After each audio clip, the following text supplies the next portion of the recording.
वहां पे एक गरीब फैमिली में जन्म हुआ। मैं मिडिल क्लास फैमिली नहीं कह सकता, एक गरीब परिवार में जन्म हुआ। आज ये स्टोरी है, लेकिन कल बड़ी दर्द था। दोस्तों, जिस परिवार में मेरा जन्म हुआ, हमारे पिताजी साइकिल से चला करते थे और सेकेंड हैंड साइकिल से चला करते थे। हमने प्राइमरी स्कूल तक की पढ़ाई लिखाई दोस्तों, पांव में जूता चप्पल नहीं हुआ करता था, बिना जूता चप्पल का प्राइमरी स्कूल तक की पढ़ाई लिखाई किया। जब मैं हाई स्कूल के भीतर में गया तो यूनिफॉर्म का कल्चर शुरू हुआ और वो यूनिफॉर्म 3 महीना लगातार क्लास टीचर से मार खाने के बाद अवेलेबल हो पाया। ऐसे परिवार का लड़का कॉलेज में दाखिला हुआ तो 10 किलोमीटर अप एंड डाउन पैदल जाके कॉलेज तक की पढ़ाई करी। जीवन में जब ये संघर्ष चल रहा था, जब ये दर्द चल रहा था, तो लगता था कि ऊपर वाले ने जन्म क्यों दिया इंसान बना के। अगर ये हीरा मकोरा की जैसा जिंदगी अगर आज के रेट में दिया तो इंसान नहीं बनाता तो बढ़िया होता। बात समझ में आ रही है? तो सोचते थे कि अगर ऊपर वाले ने इंसान को सोचा होगा। और जब भी मैं कभी क्रॉस करता था और देखा करता था कि वहां पे 2 तल्ला 3 तल्ला 5 तल्ला मकान है, तो लगता था कि ये इंसान नहीं बनाया होगा। वो इंसान कौन है? क्योंकि मेरे घर में ना तो प्लास्टरा थी और ना तो बिजली कनेक्शन था। तो आप सोच सकते हैं कि किस तरीके का बैकग्राउंड का लड़का जीवन में जब भी कभी उदास होता था तो एक ही बात सोचता था कि अमीर कैसे बना जाए। जो दूसरे लोग हैं जो अपने शानदार जिंदगी को जी रहे हैं, वो कैसे जिया जाए। तो कोई रास्ता समझ में नहीं आता था दोस्त। तो कभी किसी रिश्तेदार के पास बैठ के पूछते थे कि कामयाब होने के लिए, अमीर बनने के लिए क्या करना होगा। तो बोलते थे पढ़ाई लिखाई कर, नौकरी मिल जाएगी तो जिंदगी बदल जाएगी। फिर कभी किसी कामयाब लोगों के साथ बैठते थे, उनसे पूछते थे सक्सेस होने के लिए क्या करना पड़ेगा। उनका भी यही जवाब कि अच्छा से पढ़ना लिखना सीख जाओ, नौकरी मिल जाएगी तो जिंदगी बदल जाएगी। दोस्तों, मैं भूल जाता था उस समय कि मेरे पिताजी भी नौकरी करते हैं। सभी का कॉमन राय पढ़ना लिखना है, नौकरी करना है, जीवन बदल जाएगी। यही माइंडसेट आ गया माइंड में कि पढ़ना लिखना है और नौकरी करना है। तो दोस्तों, मैंने पढ़ाई लिखाई शुरू करी और भारत का लगभग राज्य में जाके अपनी काबिलियत बताई कि भैया मुझे नौकरी पे रखो। लेकिन किसी राज्य ने नौकरी पे 5000 में भी नहीं रखा। लास्ट परीक्षा देने के लिए मैं गया हुआ था कोलकाता में, और वहां पे गैंगमैन खलासी का परीक्षा देने के लिए गया हुआ था नौकरी का। वहां से जब परीक्षा देके आ रहा था दोस्त, तो 30 जून की वह गर्मी का टाइम, ट्रेन का जनरल बोगी, और खरा खरा मैंने देखा कि वो गैंगमैन काम कैसे कर रहे हैं। वो पटरी पे गिट्टी कैसे चढ़ा रहे हैं, उतार रहे हैं। तो वो गर्मी में और गर्मी बढ़ गई कि अगर ये जिंदगी मिल भी गई तो इससे क्या बड़ा काम कर सकते हैं।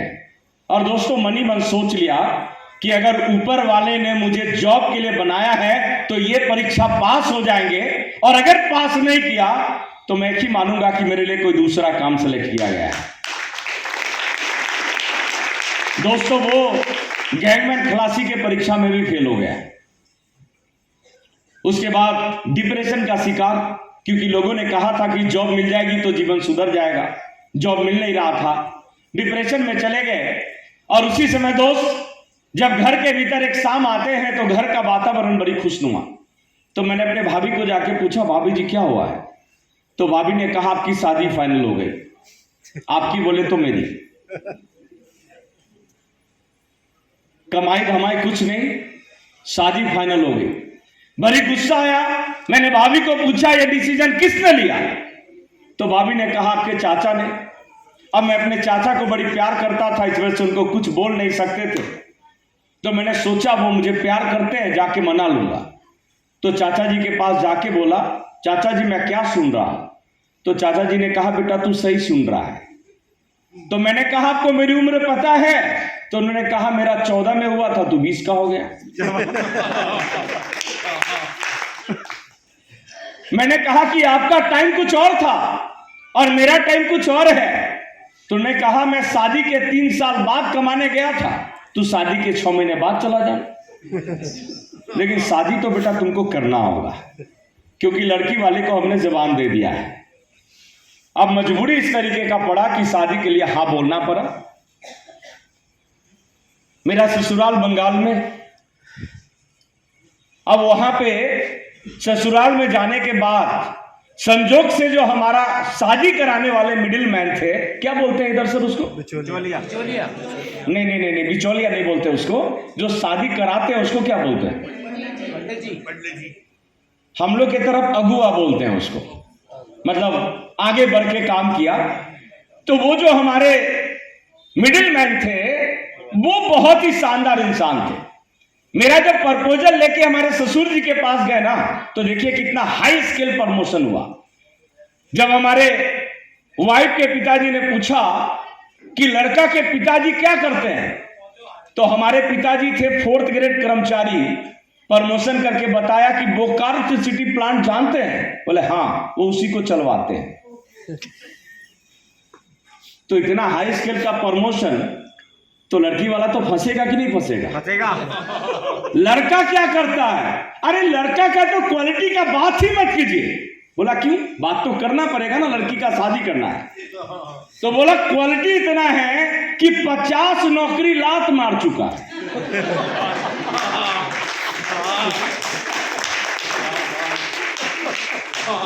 अब इतना मोशन। उन्होंने पूछा क्यों? बोला जब तक कलेक्टर नहीं बनेगा नौकरी नहीं करेगा काम। तो अंतर क्या हुआ, मेरे पिताजी के पास सेकेंड हैंड साइकिल और मेरे ससुराल में एम्बेसडर कार, इस अंतर पे शादी हो गया। अब जाहिर सा बात है, ससुराल में कलर टीवी भी था और खाना का बंदोबस्त भी बढ़िया था, तो महीना में 15 दिन तो रहते ही थे। 3 साल कब गुजर गया पता नहीं। एक बार बड़ी एक्साइटमेंट में थे, ससुराल में खाना पीना बढ़िया मिला था, तो पत्नी को जाके पूछा कि पिछले 3 साल में मैंने फुटी कौड़ी आपको दिया नहीं, क्योंकि मेरी कमाई नहीं है।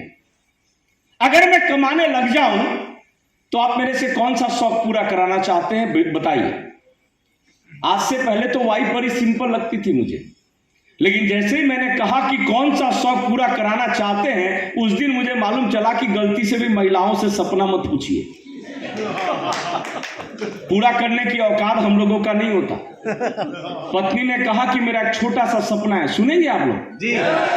पत्नी ने कहा एक छोटा सा सपना है, इस रूम में कुछ दिख रहा है। तो मैंने देखा कि अमिताभ बच्चन का बचपन से बुढ़ापे तक का फोटो लगा हुआ था। हमने कहा अमिताभ जी का फोटो दिख रहा है। तो उन्होंने कहा मेरा एक छोटा सा सपना है कि मुझे हकीकत में अमिताभ बच्चन से मिलना है। 5000 का नौकरी नहीं, साइकिल नहीं, और घरवाली सपना देख रही है अमिताभ बच्चन से मुलाकात करने का। तो ये परिस्थिति जब बना, दोस्तों मैं आज आपको यकीन और विश्वास के साथ कहना चाहता हूं, मेरे आत्मविश्वास को बड़ी झटका लगा, मेरे ईगो को बड़ी चोट पहुंचा। जीवन में पहली बार 3 साल बाद मैंने अपने वाइफ को कहा है मांग तुझे क्या चाहिए, और उसने एक बार मांग दिया तो तथास्तु कहने का ताकत ही नहीं जुटा पा रहे हैं। तो मैंने कह दिया तथास्तु होगा। और दोस्तों कहा गया है कि जब कभी आप किसी चीज के ऊपर यकीन कर लेते हैं, विश्वास कर लेते हैं, तो पूरी कायनात सर उसको पूरा करने के लिए तैयार हो जाती है। Yes sir. दोस्तों मैंने अपने वाइफ को वचन दिया कि ये रिंकू झा कमिटमेंट करता है कि जीते जी आपको अमिताभ बच्चन से जरूर मुलाकात कराएगा। मुझे पता नहीं था कि ये होगा, लेकिन मैंने सर उस दिन तथास्तु कहा और सोचने लग गया कि सर इसको पूरा कैसे करना है। तो मेरे एक दूर के रिश्तेदार ने मुझे एक दिन मुलाकात किया और कहा झाजी एक बिजनेस है, करेंगे? मैंने कहा बिजनेस के लिए पैसा चाहिए, मेरे पास है नहीं। उन्होंने कहा कि देखिए ये बिजनेस ऐसा है जिसमें पैसा नहीं लगता। हमने बोला तो पहले बताओ। बोला नहीं नहीं, एक्सपर्ट आ रहे हैं शिवम हॉल में 15 दिसंबर को, वो बताएंगे। मैं जैसे ही गया उस जगह पे जहां पे मुझे बताया गया था, तो जैसे ही इंटर होने लगा तो गेट पे एक आदमी पकड़ा, जैसे वहां भी पकड़ने के लिए बैठे हैं। बोला टिकट दो। अब मेरा माथा खराब, टिकट ये क्या होता है? क्योंकि हम लोग तो एक ही बात सोचते हैं कि हम आ गए तो एहसान कर दिए आप पर। हाँ या ना सर? हाँ दीदी, जैसे ही टिकट मांगा, ईगो को चोट पहुंचा, वापिस हो लिया। बोले रख तू अपना बिजनेस। लेकिन संजोग ठीक था, जिसने बुलाया था वो दूर से आते हुए दिखा। अब ग्रेजुएट लड़का है, फर्स्ट क्लास, तो दिमाग तो चलता है फास्ट। तो मैंने सोचा ये बंदा पूछेगा जा क्यों रहा है, तो पहले आंसर रेडी रखा। उसने पूछा जा क्यों रहा है, तो मैंने कहा नहीं नहीं जा नहीं रहे, आप ही को ढूंढ रहे थे। और मन ही मन प्लानिंग चल रहा है कि अगर टिकट लगता है तो जो बुलाया वो कटवाएगा। हम इधर सोच रहे हैं, हम इधर सोच रहे हैं और उधर हो रहा। उन्होंने 2 टिकट परचेज किया, एक मेरे हाथ में एक अपने हाथ में, और वो टिकट लेके मुझे बैठाया, पीछे के तरफ बैठ गए। आधा घंटा तक मीटिंग समझ में नहीं आया, क्या बोल रहे हैं कुछ समझ में नहीं आया। लेकिन आधा घंटा बाद जिनको एक्सपर्ट बुलाने के नाम पर बुलाया गया था वो शख्सियत आए, क्योंकि समझ में आ गया, क्योंकि उनको बुलाया गया तो ऐसे ही फूल माला पहनाया जा रहा था। तो मुझे लगा कि अब एक्सपर्ट आ गए। अब एक्सपर्ट आने के बाद मंच पे कहते हैं कि मेरा परिचय ये है कि मैं इंटर में 3 बार फेल होने के बाद पास किया। अब सोचिए कि फर्स्ट क्लास ग्रेजुएट 3 बार इंटर फेल वाला से समझेगा। फिर ईगो को चोट पहुंच रहा है, कहां फंसा दिया मुझे। लेकिन दोस्तों उन्होंने जब अपनी बात करी, उसके बाद कहा 15 मिनट बाद कि आपको क्या लगता है कि आज के डेट में आप खुद यहां पे आए हैं। आज बहुत सारे लोगों को बुलाया गया था, लेकिन अगर आप आए हैं तो आप अपने मर्जी से नहीं आए हैं, ऊपर वाले की मर्जी है, और ऊपर वाला चाहता है कि आप कामयाब हो जाएं।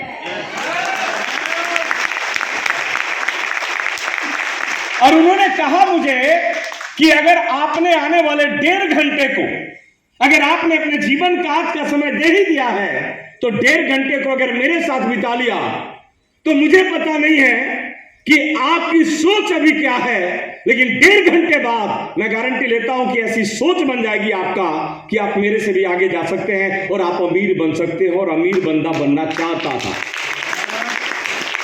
मैंने 1.5 घंटे बाद सुनी उनकी, डिसीजन लिया और कहा कि मुझे ये करना है। तो मैंने पूछा कि करना क्या होगा, बोला 1500 दो। हमारे जमाने में 1500 का किट खरीदना पड़ता था। अब 1500 2004 में मेरा किडनी भी बेचने से शायद कोई नहीं देता। तभी उसी समय भगवान ने इशारा किया, बेटा मिलेगा। मैंने कहां से, बोला वाइफ दे सकती है, क्योंकि ससुराल अमीर था। यस, और वाइफ से मुझे कोई भी काम निकलवाना होता था तो मैं इमोशनली ब्लैकमेल करता था, अमिताभ बच्चन से मिलना है। तो बोले हाँ, हम बोले ये काम करो तो मिलवा देंगे।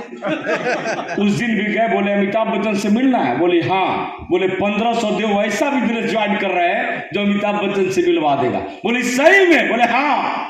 कमाती तो नहीं थी, वो अपने छोटे भाई को जाके बोली, यानी उनसे बड़े सबसे छोटे भाई को, कि आपके जीजाजी एक काम करना चाहते हैं और कह रहे हैं वो काम करेंगे तो सक्सेस हो जाएंगे, 1500 रुपए चाहिए। मेरा साला ने 15 सेकंड भी नहीं सोचा, 1500 रुपए गिन के दे दिया। अब हम कंफ्यूज हो गए कि इतना जल्दी पैसा निकाला का है। तो फिर हिसाब लगाए, बंदा सोच रहा होगा कि महीना में 15 दिन तो मेरा ही खाता है, तो ये 15 दिन में तो कम से कम 5000 खा जाता होगा, 1500 में जान छोड़ता है तो इसको दो। समझ में आ रहा है? वो 1500 रुपए कर्ज लेके मैंने आरसीएम की शुरुआत किया। 256 रुपए इनकम से आरसीएम की शुरुआत करी। पत्नी ने याद करवाया, कर्ज लिए हैं वापिस कर दीजिएगा। मैंने कहा जिस दिन 1500 रुपए आ जाएगा, साले को सबसे पहले पैसा जाएगा। लेकिन दोस्तों इस आरसीएम ने करोड़ों से ज्यादा, कई करोड़ हिसाब नहीं रखा, उसके बाद कई करोड़ रुपए कमाने के बाद भी साले का 1500 रुपया रिटर्न नहीं हुआ।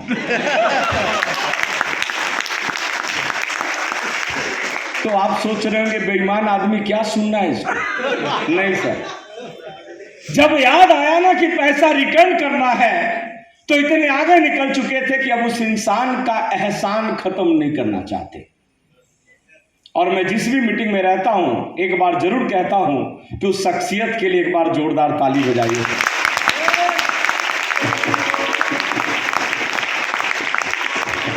क्योंकि सर आज उनके वजह से सर ये मंच है, आज उनके वजह से रिंकू जहां है, उनके वजह से सर आज मेरे पास कामयाबी है। अगर उस दिन वो 1500 रुपए नहीं दिए होते तो आज सर वो किस गुमानी की जिंदगी मैं जीता रहता सर, मुझे पता नहीं चलता सर। आज उनके वजह से सर सिस्टम ने एक एक महीने का सर 4 लाख से भी ज्यादा इनकम तक पहुंचाया सर, और स्टार भी बनाया। दोस्तों पूरे भारत में 5 लाख से ज्यादा आरसीएम के परिवार के साथ पहुंचने का मौका दिया। एक एक महीने में 1 करोड़ 80 लाख रुपए से ज्यादा लोगों के घर में पहुंचाने का माध्यम बनाया। भारत सरकार को 15-16 हजार रुपए महीने का टैक्स देने का माध्यम बनाया। तो दोस्त मैं समझता हूं कि उनके एहसान जीवन भर रहना चाहिए अपने ऊपर। Yes sir. दोस्तों आज मैं आपके साथ में बड़ी कोर बातचीत करने के लिए आया हूं। क्या आप लोग तैयार हैं? मुझे समय दिया गया है कि 4 बजे खत्म करना है। बात तो दिल खोल के करना चाहते थे, लेकिन फिर शंभू सर बुलाएंगे तो आएंगे। Yes sir. हाँ वहां पे करना।